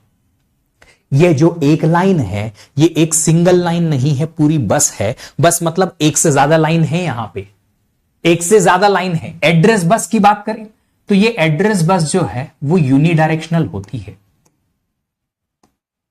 सिर्फ और सिर्फ सीपीयू से मेमोरी या सीपीयू से आईओ की तरफ जाती है। दूसरी चीज, डेटा बस जो होती है बाई डायरेक्शनल होती है, मतलब जब जरूरत पड़ेगी तो डेटा सीपीयू से यहां भी जाएगा, जब जरूरत पड़ेगी तो डेटा यहां से यहां भी जाएगा। अब जरूरत पड़ेगी कैसे? जो भी सीपीयू का कंट्रोल यूनिट बोलेगा वो काम होता है। कंट्रोल यूनिट ने बोला कि डेटा यहां से यहां जाओ, चले जाएगा। कंट्रोल यूनिट बोलेगा डेटा यहां से यहां आओ, आ जाएगा। अब आप बोलोगे सर ऐसा नहीं हो सकता कि कभी सीपीयू ने इधर से डेटा भेजा इधर से डेटा भेजा, दोनों के ऐसे कैंसिल हो गए। वो भाई साहब रामायण नहीं चल रही यहां पे कि 2 तीर आए, क्या इधर से आया किधर से आया, जी जी जी जी क्या हुआ, कैंसिल हो गया, ऐसा कुछ नहीं होता है ना। नहीं, कंट्रोल यूनिट जो सीपीयू के अंदर है वो पूरा सिस्टम को कंट्रोल करती है। इस डेटा बस पे कब कौन सा डेटा यहां से यहां जाएगा, कब यहां से यहां जाएगा, वो कंट्रोल यूनिट डिसाइड करती है। एट ए टाइम वो एक ही टास्क परफॉर्म कराएगी, या तो डेटा यहां से यहां जाएगा या यहां से यहां जाएगा। ठीक है, ओके। चलिए, तीसरी चीज है कंट्रोल बस।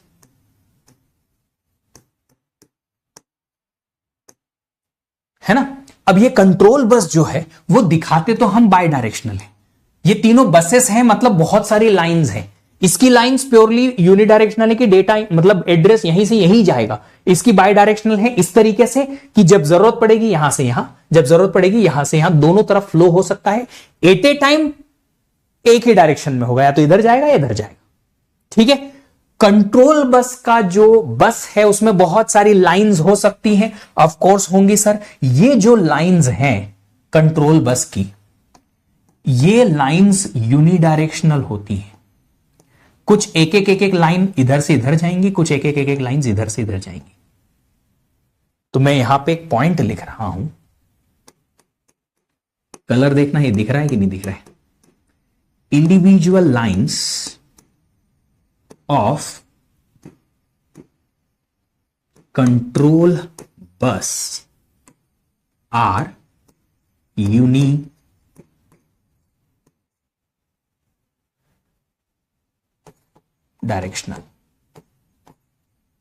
एक एक एक इंडिविजुअल लाइन जो होती है ना इस कंट्रोल बस की, वो डेडिकेटेड होती है and dedicated for one control operation.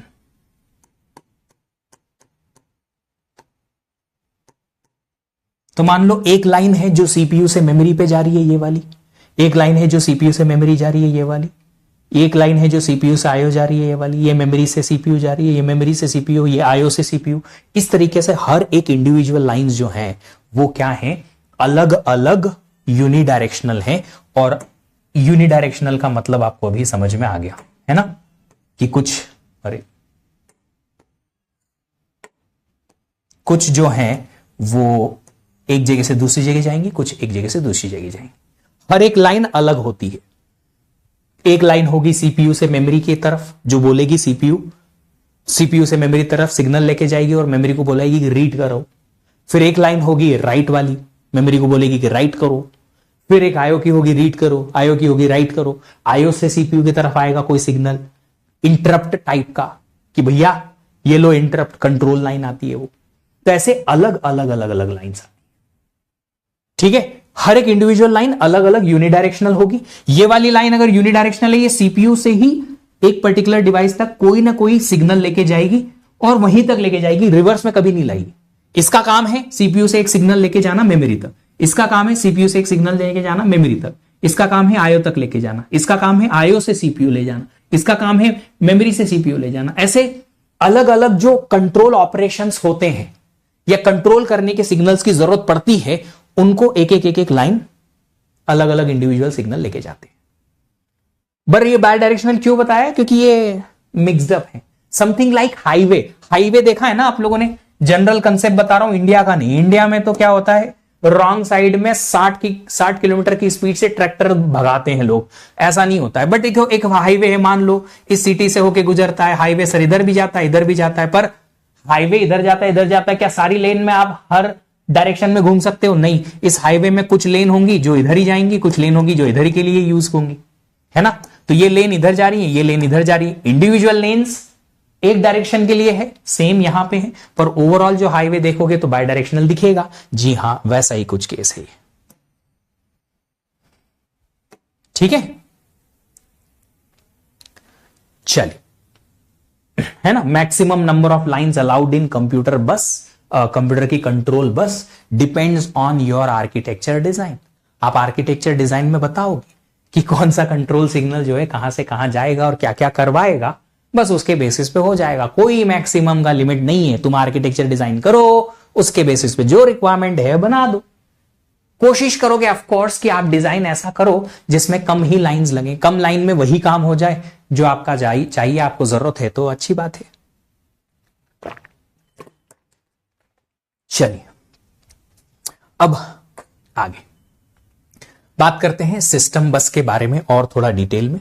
ये सिस्टम बसेस हैं जो मैंने अभी थोड़ी देर कहा। एड्रेस बस एड्रेस लेके जाएगी, डेटा बस डेटा लेके जाएगी, कंट्रोल बस जो है कंट्रोल सिग्नल्स यहां से यहां लेके जाएंगी। हमें यहां पे एक पॉइंट जो मैंने अभी थोड़ी देर पहले बोला वो लिखना पड़ेगा। Data bus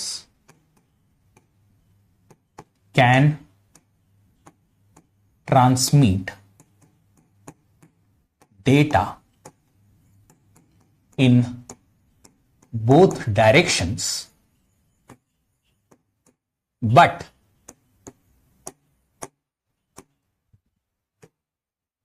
at a time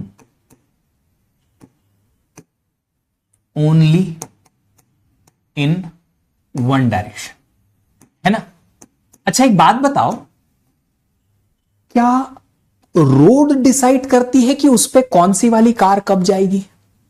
car का मालिक डिसाइड करता है कि कौन सी वाली कार किस डायरेक्शन में कहां से कहां जाएगी। डेटा बस के लिए भी यही है। बस is nothing but the road, कि कंटेंट यहां से यहां चले जाए या यहां से यहां जाए। इस पे कौन सा कंटेंट जाएगा, कब जाएगा, ये अंदर मालिक बैठा हुआ, इसके अंदर कंट्रोल यूनिट, वो डिसाइड करती है कि कौन सा कंटेंट इससे इधर जाएगा या इससे इधर आएगा, है ना। चल, अब बात करते हैं हम प्रीरिक्विजिट्स के बारे में, जो मैंने आपको ऑलरेडी बताया। मैं चाहता था कि आप सब लोग जो है वो इस चीज को देख लें। मैंने एक मैसेज पढ़ा, सर आज के लिए छोड़ दो। ओ हो,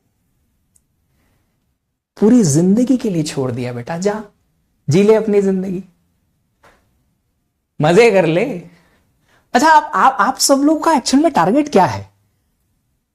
जल्दी छोड़ना, घर जाना, मजे करना, क्या टारगेट क्या है? फंस गया बेटा तू। देखो एक चीज याद रखो, अगर किसी ने ऐसी बातें अगली बार क्लास में करी, वो पक्का रोस्ट हो जाएगा फिर, है ना। और मत बोलना सर मजे लेते हैं, मजे लेंगे और पूरी क्लास के सामने मजे लेंगे।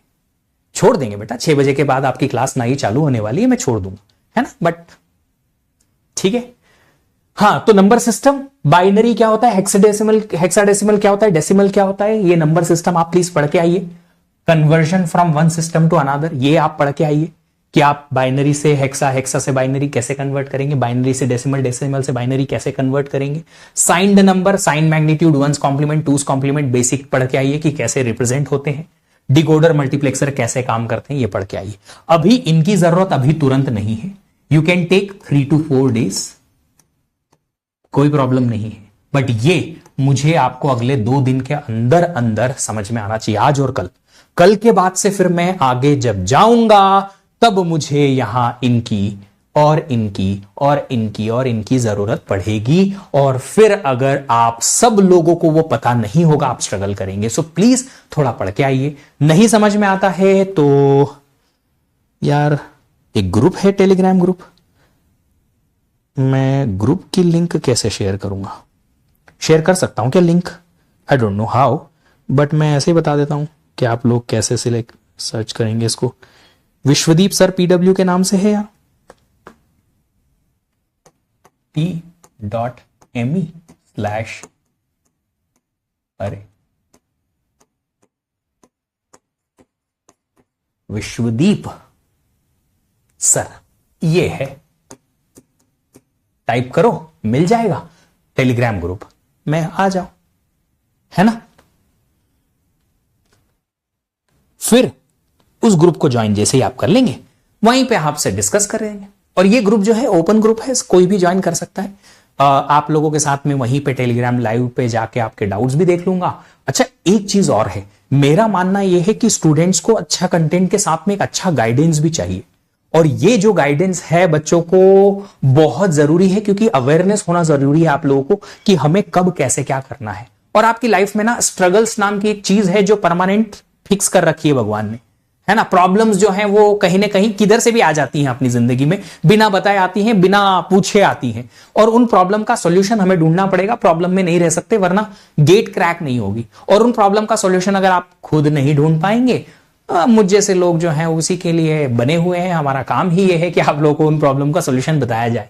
तो कहीं ना कहीं इस टेलीग्राम के थ्रू जो है मैं आप लोगों से कनेक्टेड रहूंगा कि आप मुझसे उन प्रॉब्लम्स के बारे में भी डिस्कस कर लें। कभी कभी क्लासेस जो हैं, अगर जो हमारा डेडिकेटेड टॉपिक है थोड़ा जल्दी खत्म हो जाता है, या थोड़ा हम इंतजार करते हैं शुरुआत करने में स्टूडेंट्स का, तब भी मैं आपसे बातें करते रहूंगा अलग अलग टाइप की, ताकि आप लोगों को ना वो प्रॉब्लम क्रिएट ना हो। चलिए तो क्विकली अब समराइज कर लेते हैं आज हमने क्या क्या पढ़ा, और फिर कल से हम जो है थोड़ा आगे लेके जाएंगे टॉपिक्स को।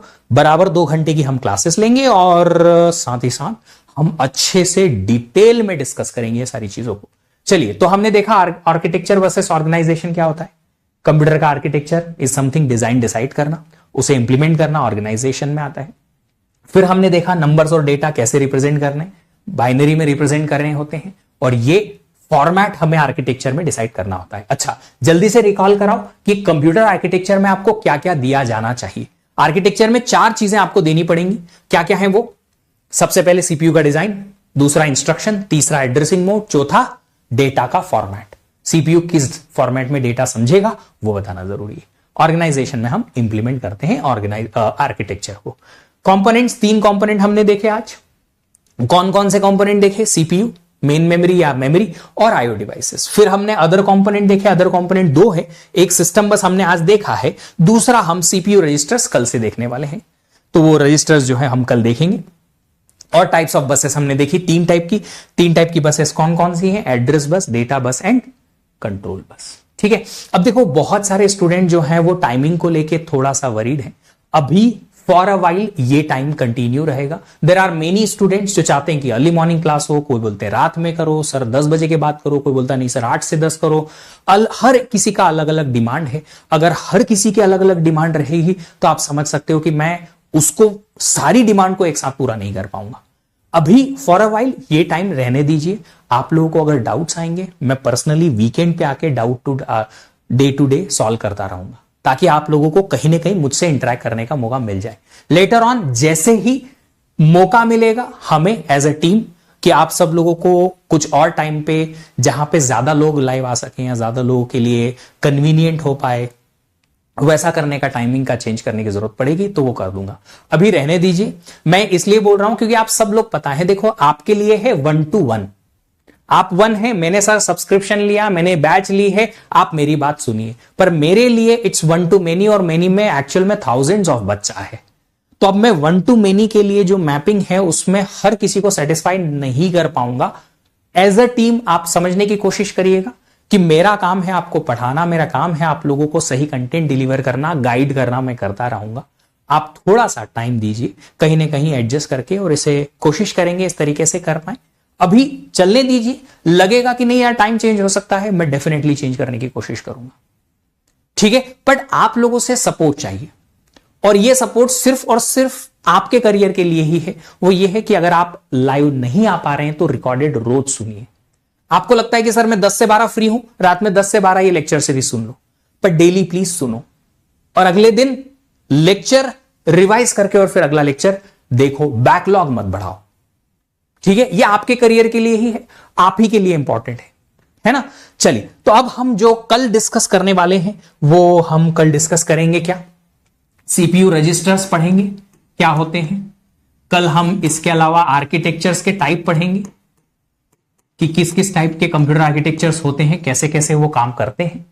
और मुझे लगता है इतने में हमारा कल का लेक्चर जो है वो फिनिश हो जाएगा, ठीक है। ये वर्ड आप जिंदगी भर याद रखिएगा, हैप्पी लर्निंग। ये मेरा टैगलाइन भी है, ये मेरी फेवरेट कोट भी है, और यही मेरी आपके लिए सबसे बड़ी एडवाइस भी है कि लाइफ टाइम आप सिर्फ और सिर्फ सीखते रहिए। पर सीखना कैसे है, हैप्पी हैप्पी सीखना है। You guys will keep learning happily, I will keep learning and teaching happily. फिर मिलेंगे आप लोगों से कल। आप लोग ध्यान रखिएगा अपना, और आज का लेक्चर जो है छोटा सा ही है, आप लोग रिकॉल करके आइएगा, रिवीजन करके आइएगा। Thank you, have a great day, bye bye everybody. नहीं भैया, बुक वुक कुछ नहीं, कोई बुक वुक नहीं पढ़नी है। जो मैं पढ़ा रहा हूं बस उतना ही पढ़ना है। क्वेश्चंस मैं डीपीपी दूंगा, पीवाईक्यूज जो है उसके सॉल्यूशन तक भी आपको पहुंचाऊंगा। कोई भी तकलीफ आएगी, मैं हूं, आप लोगों को कुछ नहीं करना है, ना कोई बुक देखनी है, ना ही पीवाईक्यू के अलावा और कहीं से आपको क्वेश्चन लाने की जरूरत पड़ेगी। अब बाद में टेस्ट सीरीज लिखिएगा, बस क्वेश्चंस का भंडार दूंगा मैं, इतना क्वेश्चन दूंगा, क्लास में करवाऊंगा कि क्वेश्चंस की आपको कमी नहीं होगी, है ना। कोई बुक नहीं पढ़नी है, ना कोई दूसरा रिसोर्स आपको देखने की जरूरत है। इसका वेटेज जो है वो 8 से 10 मार्क्स का है, कभी कभी 11 मार्क्स भी हो जाते हैं। और ये कोर्स जो है ये रैंक मेकर कोर्स है। रैंक मेकर का मतलब है ये कोर्स से 2-3 क्वेश्चन हर बार जो है वो ट्रिकी आता है, टफ आता है, और ऐसा क्वेश्चन आता है जो हिलता नहीं है बच्चों से। तो जब तक आप लोग इस कोर्स को अच्छे से नहीं पढ़ोगे, आप वो 60 से प्लस 70 तक या 80 तक जो मार्क्स का स्कोर आएगा उसमें कहीं ना कहीं 1-2 क्वेश्चन इसके भी इन्वॉल्व रहेंगे, पक्का रहेंगे। तो ये थोड़ा सा आप ध्यान रख लीजिएगा कि ये रैंक मेकर कोर्स है।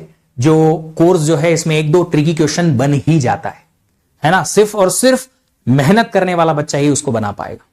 और बाकी की जो भी आपकी क्वेरीज हैं हम एक एक करके आप लोगों को अगले कुछ दिनों में कवर करते रहेंगे, ठीक है। Thank you. नोट्स, अरे मिल जाएंगे बेटा, नोट्स भी मिल जाएंगे। वॉन न्यूमैन हार्वर्ड जरूरत नहीं है बेटा, हर साल कुछ ना कुछ चेंज करूंगा मैं। हम उन चीजों को फोकस करेंगे जो कि जरूरत है गेट की, है ना, वही पढ़ेंगे। YCOA बिफोर दिस बेसिक्स अगर आप पढ़ लोगे डिजिटल लॉजिक, काम बन जाएगा आराम से, ठीक है। चलिए ओके, तो फिर मिलेंगे आप सब लोगों से। गेट एग्जाम बिल्कुल बिल्कुल देख सकते हैं, MCA स्टूडेंट्स बिल्कुल गेट एग्जाम लिख सकते हैं और MTech भी कर सकते हैं बेटा। चलिए okay, thank you so much guys, have a great day, bye bye.